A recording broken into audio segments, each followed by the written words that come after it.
বাংলা বন্ধের ডাক দিয়েছেন। ভারতীয় জনতা পার্টির এই বন্ধ শান্তিপূর্ণ হবে জনগণের অংশগ্রহণের মধ্য দিয়ে এই বন্ধ আমরা সুনিশ্চিত করব। কারণ ভারতীয় জনতা পার্টি মনে করে যে সুপ্রিম কোর্ট যে পরামর্শ রাজ্য সরকারকে দিয়েছিল যে স্টুডেন্ট এবং সিভিল সোসাইটির যে কোনো কর্মসূচি তারা যদি শান্তিপূর্ণ প্রতিবাদে করেন সেখানে যেন বল প্রয়োগ করা না হয়। মমতা বন্দ্যোপাধ্যায় শুধুমাত্র ভারতীয় জনতা পার্টিকে বা রাজ্যের বিরোধী দলকে বা ছাত্র অভিভাবক সমাজকে, সচেতন নাগরিকদের বা প্রতিবাদী জনতাকে নয়, তিনি সরাসরি সুপ্রিম কোর্টকে চ্যালেঞ্জ করেছেন। তার রাজ্যের এজি মাননীয় অ্যাডভোকেট কিশোর দত্ত, তিনি ডিভিশন বেঞ্চের মাননীয় বিচারপতি হরিশ ট্যান্ডন এবং মাননীয় বিচারপতি হিরণময় ভট্টাচার্য এই বেঞ্চে পিটিশন করেছিলেন এই নবান্ন অভিযানকে অবৈধ ঘোষণা করার জন্য। এন্টারটেন করেনি ডিভিশন বেঞ্চ, কোনো অর্ডার পাস করেনি এবং ঢুকতেই চাইনি। এর বাইরে একটা চাটুকার পুলিশ অফিসার সুপ্রতিম সরকার, যিনি 2006 সালে সিঙ্গুরে জমি অধিগ্রহণের বিরুদ্ধে যখন কৃষি জমি রক্ষা কমিটির আন্দোলন হয়েছিল, 25 সেপ্টেম্বর 2006 মমতা বন্দ্যোপাধ্যায়কে সিঙ্গুর বিডিও অফিস থেকে টানতে টানতে বের করেছিলেন।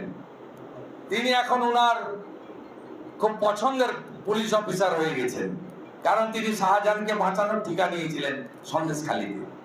তাকে দিয়ে মিষ্টি মিষ্টি কথা কালকে বলানো হয়েছে যে ছাত্র সমাজের ডাকা এই নবান্ন অভিযান অবৈধ, সংগ্রামী যৌথ মঞ্চ সহ একাধিক চাকরি প্রার্থী অর্গানাইজেশনের ডাকা নবান্ন অভিযান অবৈধ। তাই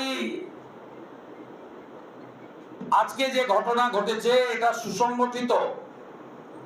গোটা রাজ্য থেকে সিভিক ভলেন্টিয়াররা যারা তৃণমূলের ক্যাডার ভোট করেন তাদেরকে পুলিশের র্যাপের পোশাক পরিয়ে আনা হয়েছিল, যাদেরকে ল অ্যান্ড অর্ডার ডিউটিতে লাগানোর কথা নয়। বিনীত গোয়েলের নেতৃত্বে 6000 কলকাতা পুলিশ, দক্ষিণবঙ্গ থেকে আরো 4500 পুলিশ, হাওড়া কমিশনারেটের 2000 পুলিশ, প্রায় 13-14,000 পুলিশকে নামানো হয়েছে শুধুমাত্র হীরক রানীকে বাঁচানোর জন্য। হীরক রানী মঙ্গলবার এবং বৃহস্পতিবারের বাদ দিয়ে কোনোদিন নবান্ন আসেন না এবং একটার আগে আসেন না। আজকে তাকে চোরের মতো আসতে হয়েছে সকাল 10টার সময়, লুকিয়ে ঝুলিয়ে তাকে ঢোকানো হয়েছে। এবং আমি হ্যাটসঅপ করি জনতাকে, সচেতন নাগরিকগণকে, ছাত্র সমাজকে, অভিভাবকগণকে, যে শরৎ চ্যাটার্জি রোড দিয়ে গিয়ে এত বাধা, এত প্রাচীর, এত শিল্ড, এত গ্যাস, এত জল কামান, এত বজ্র, এত লাঠি, এত রক্ত, তারপরেও শরৎ চ্যাটার্জি রোডে নবান্নর সামনে দাঁড়িয়ে দফা 1 দাবি 1 মুখ্যমন্ত্রী পদত্যাগ বলে এসেছেন। আগামীকালের সর্বাত্মক 12 ঘন্টার বন্ধকে আমি ভারতীয় জনতা পার্টির কর্মী সমর্থক শুধু নয়, আরজি করের বেদনাদায়ক, মর্মান্তিক, হৃদয় বিদারক যে ঘটনা সচেতন সংবেদনশীল নাগরিক সমাজকে নাড়িয়ে দিয়েছে, মা দিদি বোনেরা যে ঘটনায় ক্যাপিটাল পানিশমেন্ট চাইছেন, তার অত্যাচারীদের দৃষ্টান্তমূলক শাস্তির দাবিতে এবং আজকের অত্যাচারের প্রতিবাদে ধর্মঘটে সামিল হওয়ার আবেদন করি। আজকে এখনো পর্যন্ত আমাদের 132 জন পশ্চিমবঙ্গের সচেতন নাগরিক, অভিভাবক, ছাত্র ছাত্রী আহত হয়েছেন, 17 জন মহিলা আহত হয়েছেন।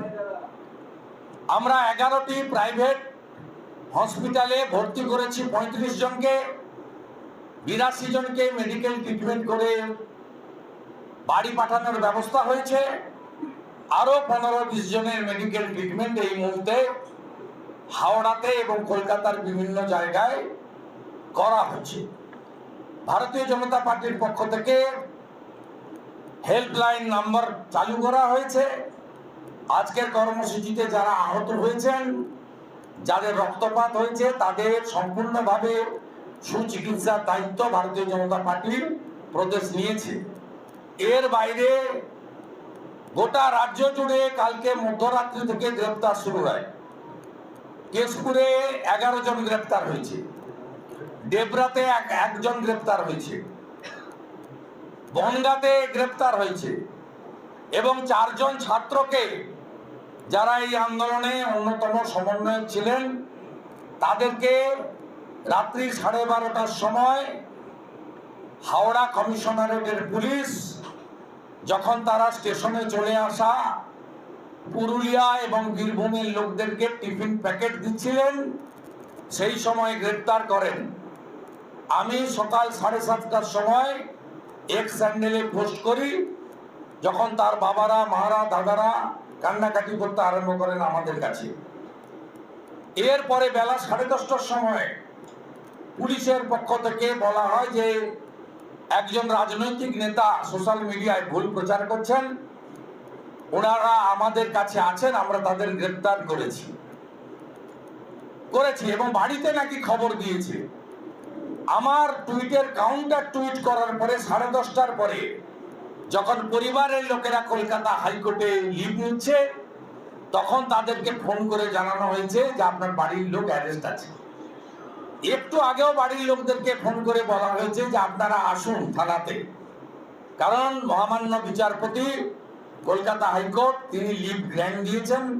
আগামীকাল 10:30টার সময় এই মামলা রেখেছেন তিনি। কাল যদি কোর্ট হয়, তাহলে আমরা এই 4 ছাত্রর উপরে যেভাবে অন্যায়ভাবে বিনা কারণে 41-এ নোটিশ না দিয়ে, ভারতীয় ন্যায় সংহিতাকে বুড়া আঙুল দেখিয়ে, পরিবারকে ইন্টিমেশন না দিয়ে, সুপ্রিম কোর্টের গাইডলাইন ভায়োলেশন করে, প্রবীণ ত্রিপাঠীর নেতৃত্বে রাজীব কুমার ডিজির নির্দেশে যে ভায়োলেশন তারা করেছেন, তার আইনি লড়াইতে আমরা পরিবারের পাশে থাকব। গোটা রাজ্য জুড়ে টুম্পা কয়াল সহ এই মুহূর্তে 100 জনেরও বেশি গ্রেপ্তার হয়েছিলেন। আমরা অনেককেই পুলিশকে বাধ্য করেছি ছেড়ে দিতে। এখনো 17-18 জন গ্রেপ্তার হয়ে আছেন। আমাদের মাননীয় রাজ্য সভাপতির নেতৃত্বে রাজ্যের একটা টিম লালবাজারের উদ্দেশ্যে তারা গেছিলেন, তাদের পথে আটকে দেওয়া হয়েছে। সেখানে তারা অবস্থান করছেন, ধর্ণা দিচ্ছেন, যাতে অবিলম্বে এদেরকে ইমিডিয়েট যে 16-17 জনকে লালবাজারে রাখা হয়েছে ছেড়ে দেওয়া হয়। আমরা প্রায় 70-80 জনকে এখনো পর্যন্ত ছাড়িয়ে নিতে পেরেছি। ভারতীয় জনতা পার্টির প্রদেশ ইউনিটের পক্ষ থেকে একটি লিগ্যাল হেল্পলাইন নাম্বারও ইতিমধ্যে সমস্ত সোশ্যাল মিডিয়া এবং মেইনস্ট্রিম মিডিয়া প্ল্যাটফর্মে পোস্ট করা হয়েছে। তাই আগামী দিনে এই আন্দোলন আরো ব্যাপ্তি পাবে। ইতিমধ্যে আরেক চাটুকার, বাংলা বাঙালির লজ্জা, তিনি প্রধানমন্ত্রী নরেন্দ্র মোদীকে আমার সামনে অপমান করেছিলেন, তিনি নবান্ন থেকে প্রেস করছেন আজকের ঘটনা নিয়ে। রাজ্যের মুখ্য সচিব ভগবতী প্রসাদ গোপালিকা, তিনি সিনেনে আউট। স্বরাষ্ট্র সচিব যিনি আছেন, তাকেও খুঁজে পাওয়া যাচ্ছে না। DGP Rajiv Kumar, ADG law and order Manoj Verma, কারোর দেখা নেই। একজন অবৈধ সে তো হস্তি আলাপন বন্দ্যোপাধ্যায়, তাকে দিয়ে প্রেস করিয়ে আজকের ঘটনার বৃত্তান্ত জানাচ্ছে এই সরকার। এই সরকার একটা পারিবারিক প্রতিষ্ঠানে পরিণত হয়েছে, ব্যক্তিকেন্দ্রিকতার চূড়ান্ত জায়গায় গেছে, সংবিধানের সব পিলার ভেঙে দিয়েছে, গণতন্ত্রের কোনো স্থান নেই। আজকে পশ্চিমবাংলার জাগ্রত জনগণ বুঝিয়ে দিয়েছে যে বিধানসভার সংখ্যাগরিষ্ঠতা শেষ কথা বলে না। মাকু এবং শেকুদের বাদ দিয়ে পশ্চিমবাংলার মাটিতে এই ধরনের একটি আন্দোলন করা যায় বেলা 12টা 20 থেকে, স্টিল নাও লড়ছে জীবন মৃত্যুকে পায়ের ভিত্ত করে। Hats off. বয়স্ক নাগরিকদের আমরা দেখেছি, গেরুয়া বসন পরা পুরোহিতদের দেখেছি, মঠ ও মিশনের সন্ন্যাসীদের, তারা জলকামানের সামনে দাঁড়িয়ে বুক পেতে বলছে মারবি মার, কত মারবি মার। যুবকরা বলছে মার, গ্যাস শুধু পাঠাচ্ছিস কেন, গুলি কর। এই যে জাগরণ পশ্চিম বাংলায়, এই যে সাহসী পদক্ষেপ, এই যে সামনে অকুত ভয় চিত্ত হয়ে বীর বিপ্লবী ক্ষুদিরামের আদর্শে জীবন মৃত্যুকে পায়ে নিযুক্ত করে দফা এক দাবি এক, মুখ্যমন্ত্রীর পদত্যাগ। আমার বোনকে মানলি কেন, জবাব চাই, জবাব দাও। আজকে ঐতিহাসিক জায়গায় পরিণত হয়েছে। সামগ্রিকভাবে প্রায় 2 লক্ষ মানুষের অংশগ্রহণ হয়েছে। কলেজ স্কোয়ার থেকে এমজি রোড হয়ে যে মিছিল এখনো শেষ হয়নি, 40,000 জনগণের উপস্থিতি ছিল সেই মিছিলে।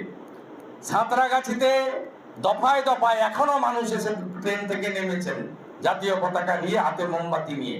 স্টিল নাও চলছে অ্যাজিটেশন। সেখানেও অন্তত 50-60 মানুষ বিভিন্ন পর্যায়ে এসেছে।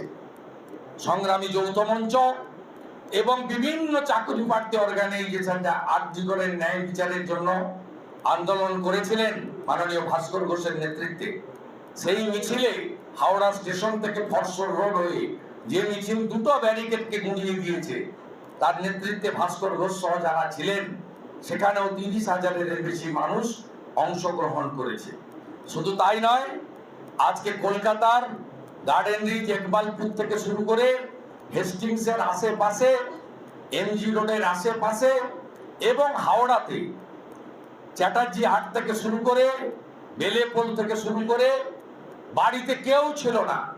দলমত বর্ণ ধর্ম নির্বিশেষে সব মানুষ বেরিয়ে এসে আজকে যে প্রতিবাদ দেখালেন, এই প্রতিবাদ আগামী দিনে পশ্চিমবাংলায় নতুন ইতিহাস তৈরি করবে এবং নবজাগরণের সোপান আজকে সৃষ্টি হলো। বন্দ্যোপাধ্যায় প্রেস করছেন করে বলছেন যে কালকে যে ধর্মঘট ডেকেছেন সেটা সম্পূর্ণ বেআইনি, স্বাভাবিক জীবনযাপন যাতে বজায় থাকে সেই। উনি নিজেই তো বেআইনি, উনি নিজেই অবৈধ, বেআইনি, যার প্রভিডেন্ট ফান্ডের টাকা ছাড়া রিটায়ার বেনিফিট সব আটকে রেখেছে ভারত সরকার। যেহেতু তিনি is central cadre rule violation করে যশস্বী প্রধানমন্ত্রী নরেন্দ্র মোদীজিকে তিনি কলাইকুণ্ডা এয়ারবেসে অপমান করেছিলেন, তা তিনি নিজেই অবৈধ। তিনি কাকে অবৈধ ঘোষণা করছেন? প্রাপ্ত বসু তিনি বলছেন আজকের মিছিলে যারা ছিল তারা হুলিগানরা ছিল, আজ পরীক্ষা ছিল, বিচারের নামে ওরা পুলিশকে প্ররোচনা দিয়েছেন, ব্যারিকেড ভেঙেছেন, তারপরও পুলিশ মাথা ঠান্ডা রেখে সামলেছে। আমরা ভেবেছিলাম একটা মিছিল সিজিওর দিকে যাবে, কিন্তু তারা নবান্নের অভিমুখে আসার চেষ্টা করলেন, তাতে সফল না হয়ে পরিত্যক্ত একটা শব্দ বন্ধ আগামীকাল তারা ডাকলেন। এটা বাংলার মানুষ ব্যর্থ করবে। নবান্নতে ছাত্র সমাজ, অভিভাবকদের যাওয়ার দরকার নেই, প্রাপ্ত বসুই যাবেন, প্রাপ্ত বসুই যাবেন। তার কারণ শিক্ষা দপ্তরের তদন্ত এখনো শেষ হয়নি। অর্থাৎ প্রাপ্ত বসুরই নিজের অপেক্ষা করা উচিত। সিজিওতে আমরা যাব না, প্রাপ্তবাবুকেই যেতে হবে। পার্থদা যেখানে, ভৃত্য বসু সেখানে।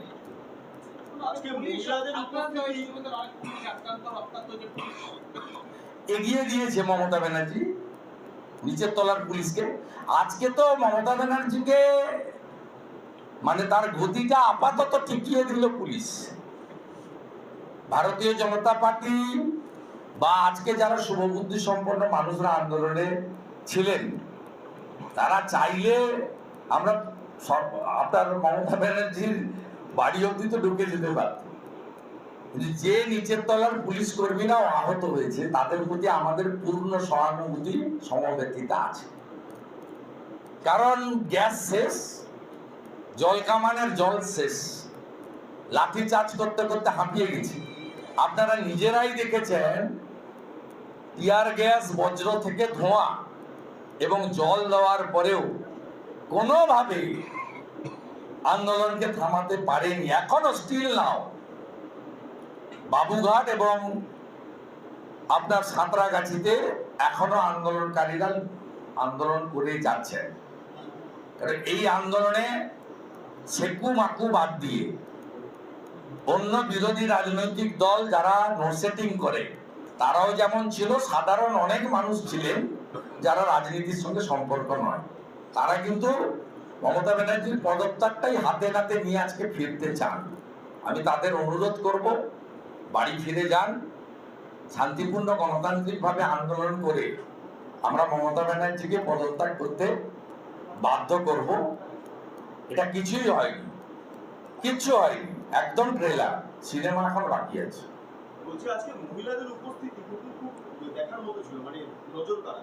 কেউ বলছেন আমি মা প্রতিবাদ করতে এসেছি। নড়িয়ে দিয়েছে, ডাক্তার বোনটি নড়িয়ে দিয়েছে মহিলাদের। এবং সিপিএম এর লাগাতার কুৎসার পরেও মহিলারা বুঝেছেন যে সিপিএম তৃণমূলের অক্সিজেন সিলিন্ডার। সিপিএম লাগাতার প্রচার করেছে, বিজেপি, আরএসএস এর, শুভেন্দু অধিকারী, সুকান্ত মজুমদারের। সিপিএম লাগাতার প্রচার করেছে। গত 3 দিন সিপিএম তৃণমূলের বিরুদ্ধে একটা বাক্য শব্দ প্রয়োগ করেন। পুরো বিজেপি আমাদের আইডিওলজির বিরুদ্ধে প্রচার করেছে। তারপরেও যে ভাবে মহিলা, যুবক এবং গার্ডিয়ানরা বেরিয়ে এসেছে, তাতে এটা প্রমাণিত হয়েছে যে পশ্চিমবাংলার মানুষ তারা আরজিকরের ঘটনায় ব্যথিত, অত্যন্ত লজ্জিত। তারা রেজাল্ট চাইছেন, রেজাল্ট আমরা দেব। আজকে পুলিশের যে সক্রিয়তা দেখা গিয়েছে, 14 তারিখে তো এত সক্রিয়তা ছিল না। 14 তারিখ রাত্রেবেলা আজকে দেখলাম 14 তারিখে হামলা করতে পাঠানো হয়েছিল, হামলা করতে পাঠানো হয়েছে মমতা ব্যানার্জির নির্দেশে। ফিরহাদ হাকিম আর অজিম ঘোষ পুরো ব্যবস্থাপনার দায়িত্ব ছিল এবং এ ব্যাপারে বিনীত গোয়েল জানতেন। বিনীত গোয়েল নিজেও একজন চক্রান্তকারী, যিনি ইউডি কেস করেছেন, যিনি পরিবারকে সুইসাইড নোট দিয়েছেন, যিনি কলকাতা পুলিশের এলাকা না হওয়া সত্ত্বেও অভিষেক গুপ্তা ডিসি এবং 2জন আইসি কে পাঠিয়েছেন। শ্মশানে 3 জনের লিস্টেড ছিল, 3টো দেহ ছিল, সবটাকে ভাইলেট করে নান্টু ঘোষ এবং অভিষেক গুপ্তার নেতৃত্বে দ্রুত সব দায়ের কাজ করা হয়েছে এবং ওই বন্দির আত্মীয় স্বজন পরিজন তারা কেউ তাকে শেষ দেখা পর্যন্ত দেখতে পাননি। এমনকি ক্রিমেশন কস্ট বাড়ির লোক ডিপোজিট করেনি। ক্রিমেশনের যে সার্টিফিকেট নিতে হয় তাতেও বাড়ির লোকের কোনো সই সিগনেচার নেই। এবং আমাদের বোনের মাতৃদেবী গতকাল একজন মহিলা আইপিএস পুলিশ অফিসারের মিথ্যাচারের মুখোশ সাংবাদিক সম্মেলন করে খুলে দিয়েছে। তাই বিনীত গোয়েল বা পুলিশ এই ধরনের আচরণ করবে, এটা স্বাভাবিক। আর কিছু অভিষেক বন্দ্যোপাধ্যায় আজকে আবার কঠোর আইনের পক্ষে তিনি সওয়াল করেছেন। এর উত্তর গতকালই শিশু ও নারী কল্যাণ দপ্তরের মাননীয় রাষ্ট্রমন্ত্রী ভালো করে জানিয়ে দিয়েছেন। আপনাদের বলবো, পিসি এবং ভাইপোকে ভারতীয় ন্যায় সংহিতা সহ যে 3টি আইন হয়েছে, এই আইনটা ভালো করে পড়ুন। এই আইনে সিআরপিসি, আইপিসির তুলনায় নরেন্দ্র মোদীজির নেতৃত্বে অমিত শাহজির দপ্তর কিভাবে শিশু এবং মহিলা এবং নাবালিকাদের ক্ষেত্রে কি কঠিন এবং কঠোর আইন এনেছেন। এটা দেখুন, আপনাদের মুখে এসব কথা মানায় না। আপনি পার্ক স্ট্রিটের ঘটনাকে ছোট্ট ঘটনা বলেছিলেন। আপনি কামদুনির ফাঁসির দণ্ডাদেশপ্রাপ্ত লোকেদেরকে জামিন করিয়েছেন। আপনি হাঁসখালির বনেটির বিরুদ্ধে বলেছেন লাভ অ্যাফেয়ার্স। আপনি কালিয়াগঞ্জের বর্মনবাড়ির ওই মেয়েটির সম্পর্কে লুস্টক করেছেন যে বিশেষ শিশি পাওয়া গেছে পুকুর থেকে। আপনি এক্ষেত্রেও কি বলেছেন, চাইলে তো 10 লাখ দেওয়া যেতেই পারে। কে বলেছে আপনার কাছ থেকে 10 লাখ টাকা নিবে? ওনার বাবাও আপনার উত্তর দিয়ে দিয়েছে। অতএব এসব কথা ওনাদের মুখে সাজে না। পশ্চিমবঙ্গে পস্কর ফাস্ট ট্র্যাক কোর্ট চালু করেননি, সাকসেস রেট মাত্র 136। অনলি 136 কেসে আপনি চার্জশিট করতে পেরেছেন, কনভিকশনও দিতে পারেননি। আপনার ফার্স্ট ট্র্যাক কোর্ট নেই। গতকাল মাননীয় রাষ্ট্রমন্ত্রী ভারত সরকার নারী ও শিশু কল্যাণ একদম মুতোর জবাব, মুখের মতো জবাব মমতা বন্দ্যোপাধ্যায়কে দিয়েছে। অর্থাৎ ভাইপোকে বলবো যে একটা বিএনএস এর বই কিনে নিয়ে একটু ইউরোপে গিয়ে ভালো করে, তিনি যেমন মাঝে মাঝে মন্থন করতে যান ইউরোপে, সুইজারল্যান্ডে মন্থন করুন, তারপরে এসব কথা বলবেন। অভিষেক বন্দ্যোপাধ্যায়ের কন্যা সম্পর্কে সোশ্যাল মিডিয়ায় বিকৃত শব্দ উচ্চারণ করে বিকৃত বিভিন্ন করা হচ্ছে, তারপরে দাঁড়িয়ে তার জন্য পুরস্কার ঘোষণা করা হচ্ছে, সেই নিয়ে পুনর্বাস করেছেন বিরোধীরা চুপ কেন? আমি তো ওই মহামানবের কথার উত্তর দিই না। কিন্তু এই ধরনের মানে যার নাম বললেন তিনি হচ্ছেন আন্তর্জাতিক মানের একজন মনীষী, ওনার সম্পর্কে আমি বলি এই ধরনের ঘটনা সোশ্যাল মিডিয়ায় এই ধরনের পোস্ট না। আমরা সামগ্রিকভাবে, এটা কোনো বিচ্ছিন্ন বিষয় না, ভারতীয় জনতা পার্টি এর বিরোধিতা করে। ভারতীয় জনতা পার্টি মাতৃশক্তিকে মা দুর্গার রূপে পূজা করে। নরেন্দ্র মোদীজির যে স্কিমগুলো হয়েছে, উজালা গ্যাস রান্না করে কি, নয় আপনার স্ত্রী, নয় আপনার মা, নয় আপনার বোন বা দিদি। উজালা গ্যাস কাদের জন্য? মহিলাদের জন্য। প্রধানমন্ত্রী অন্ন সুরক্ষা যোজনা, বাড়ির রেশনটা, চালটা, গমটা কাকে জোগাড় করতে হয়? মহিলাদের জন্য। শৌচালয়ে কার জন্য? ভারতবর্ষের 14 কোটি ইজ্জত ঘর বানিয়ে দিয়েছেন নরেন্দ্র মোদী, এই রাজ্যে 72 লক্ষ।